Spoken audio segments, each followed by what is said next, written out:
Hey everyone, Teo here. This is the handwriting and note-taking review for the XPPen Magic Drawing Pad 2025. This is a 12.2-inch Android tablet that's made for drawing, but it can also be used for taking notes. In this video, I will also make a brief comparison with the XPPen Magic Notepad that I still have with me. So the price of the XPPen Magic Drawing Pad at the time of review is $425 US, and the Magic Notepad is $439 US. But you can find this for around $300 US on AliExpress. If you're watching this video from Singapore, you can find these two tablets on Shopee SG as well. Let me cover the basic specifications very quickly. So this is the 2025 model, and it uses the Helio G99 processor, has 8 gigs of RAM, 256 gigs of internal storage, there's a micro SD card slot, there's auto brightness, face unlock. This tablet uses the X3 Pro Slim Stylus, which supports 16,000 levels of pressure sensitivity. This pen has 2 side buttons, which may or may not be customizable depending on the app you use. And if you twist open the back here, you can put 4 replacement pen tips there. This tablet also supports DisplayPort In, which is a new feature for this model. One thing I really like about this tablet is the matte glass surface. It's really wonderful to write and draw on. The anti-glare works really well, so this tablet does not have any reflections. This matte textured surface will provide a subtle, tactile writing experience, and the pen tip glides on the surface quite smoothly, which is good for writing. This display is laminated, so when writing or drawing, there is almost no gap between the line and the pen tip. This display is noticeably larger than this A5 size sketchbook that I have here by this much. So this is a lot of space for writing. This is a 12.2-inch LCD. Resolution is 2160 by 1440 pixels. So the aspect ratio is 3:2, and the refresh rate is 60 Hz. This display is bright, vibrant, and sharp. Let me show you the latency. So you can see the line chasing the pen tip, and this is the normal amount of latency with most tablets. Latency is not an issue for me when writing. For this note-taking app that I'm using, which is Note-in, I wasn't able to customize the side button to change it to eraser. So whether you can customize the side button really depends on which app you are using. Overall, this tablet is able to capture my handwriting style quite accurately. Now, this tablet actually comes with a case, and when you install the case, it's going to prop up the tablet slightly like this, so it makes it more natural to use the tablet in landscape orientation. If you try to use the tablet in portrait orientation, one side will be higher. So in this case, the left side is higher.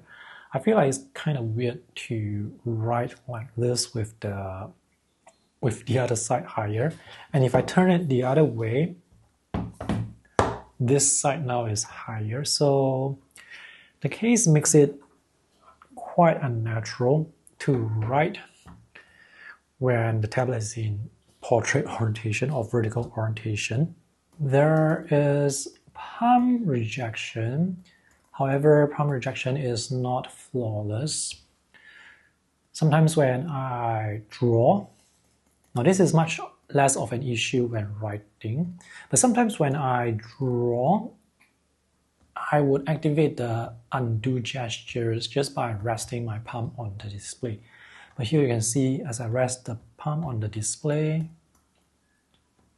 no issues at all. So many of the note-taking apps actually perform better, have better palm rejection support compared to drawing apps that I use for some reason. Yeah, so palm rejection is not perfect with drawing apps, but for some reason, palm rejection actually works better with note-taking apps. So the handwriting and note-taking experience with the Magic Drawing Pad is very positive.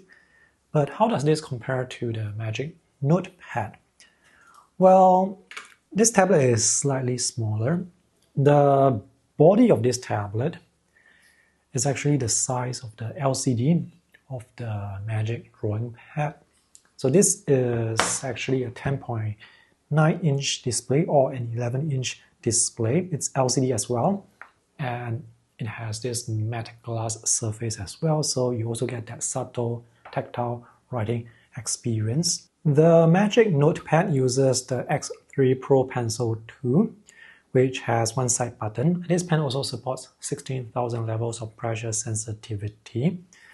Now, the X3 Pro Slim Pen can also be used here. So this X3 Pro Pencil 2 can also be used on the XPPen Magic Drawing Pad. One noticeable difference here versus the other pen is this pen comes with a softer tip. So when writing, there is more tactile experience.